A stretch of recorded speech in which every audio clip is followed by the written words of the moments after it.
Nish here, and I bought this tiny travel guitar to take on, well, travels, and today I'm going to tell you about my experience and hopefully help you decide if it's something that you want to spend your money on. So this guitar measures just 71 centimeters, but they fit a full 24.75 inch scale length, and that is 63 of those 71 centimeters. As far as the other specs go, we have 22 frets, a satin finished maple neck and body, and a passive piezo pickup. Notable exceptions are there's no kind of headphone amp, tuner, or equalizer built in here. It's a simple 1/4 inch jack output. The guitar weighs in at 1.3 kilograms and comes included with a gig bag designed specifically for it, a tool to adjust the truss rod on there, as well as this support piece. Now this support piece can be inserted into the guitar with a bit of tension, and that can be used to rest on your thigh, although I personally found putting a strap on it was more comfortable, and this makes it even more portable because you can just leave that little support at home. Now how did they achieve such a small size guitar? Well, there is no head on this guitar, and the tuning pegs are instead located in the body at the bottom of the guitar, and the strings wrap around to reach those tuning heads. As I mentioned, there's a passive piezo pickup here, an electroacoustic type pickup, and I'm going to show you now a quick demo of that directly into my audio interface and also acoustically how that sounds.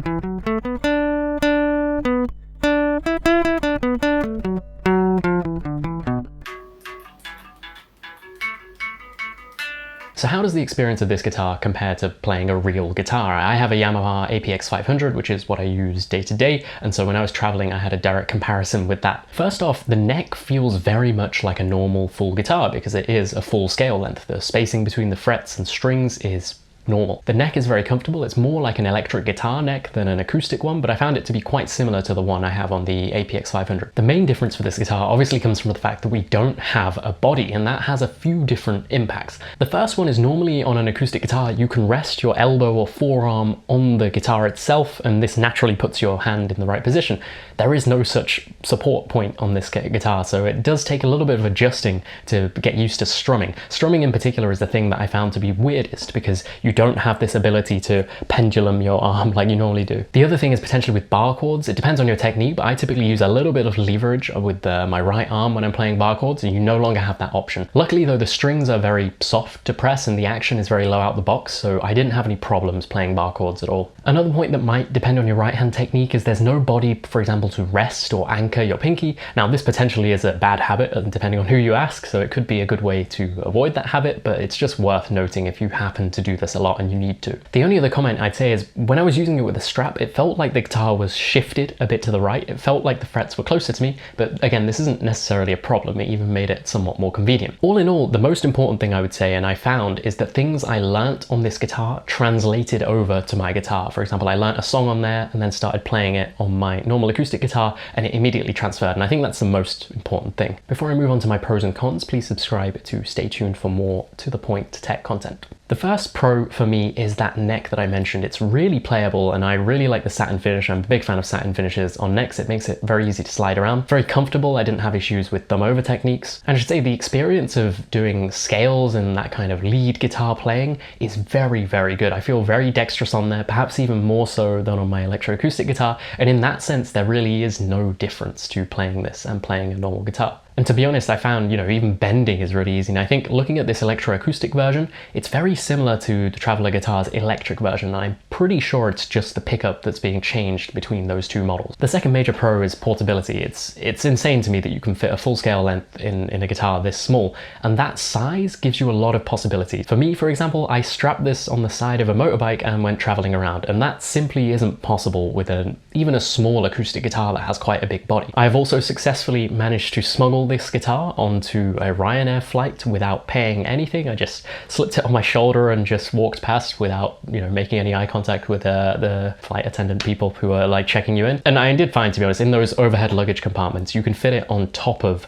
suitcases people have already put, because it's so thin and small that it is really quite easy to slot in any place. And the last bonus is that this is a very quiet guitar. You will have seen in the acoustic part, even with me strumming it quite hard, it really doesn't make much noise, which is good if you're going to be in a place where there's other people around and you don't want to bother anyone. Moving on to the cons, and for me there's quite a few quality of life things here that could be improved. I was really missing a tuner and an amp, so I bought a little headphone amp to use with this because acoustically it just makes no noise. You need some kind of amplification to use this guitar. I also had a little clip-on tuner to tune it up, and yeah, these little devices work, but the problem I have with it is it adds a bit of friction to using the guitar, especially when you're traveling and you don't have large chunks of time. I found I'd be faffing for like 2-3 minutes getting it tuned, getting the headphone amp in, getting my earphones on before I could even start playing, and so it does get a little bit annoying. The tuning stability is quite good, I think, with the build, though I did find the tuning pegs, they're kind of strange. They're not as reactive as tuning pegs on a normal guitar, and I think that's because the string has a bit of a long root going around. The other part of that is that I think changing these strings is going to be tricky. I haven't tried it yet, but I did see other people report that it is slightly inconvenient due to the routing of the strings. And the last minor gripe is that 1/4" jack output.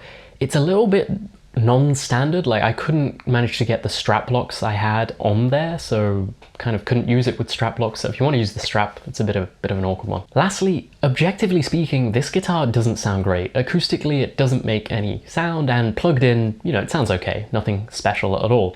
And comparing that with the price you're paying, obviously you might think there's a bit of a gap there. Although I will say, one, with this guitar, you're paying a premium for that portability. So that's the main thing you need to get out of this. You need to get out of this that it's portable and that it's playable. And I think it meets those requirements well, but obviously objectively speaking, I have to mark it down on the sound. So to conclude, do I recommend you buy this guitar?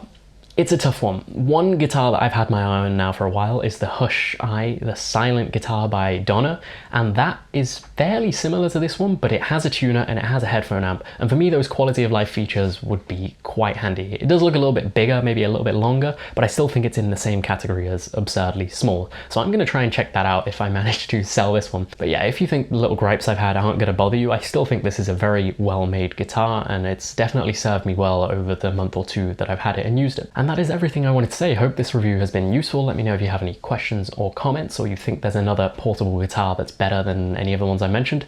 Thanks again for watching, and I'll catch you in the next one.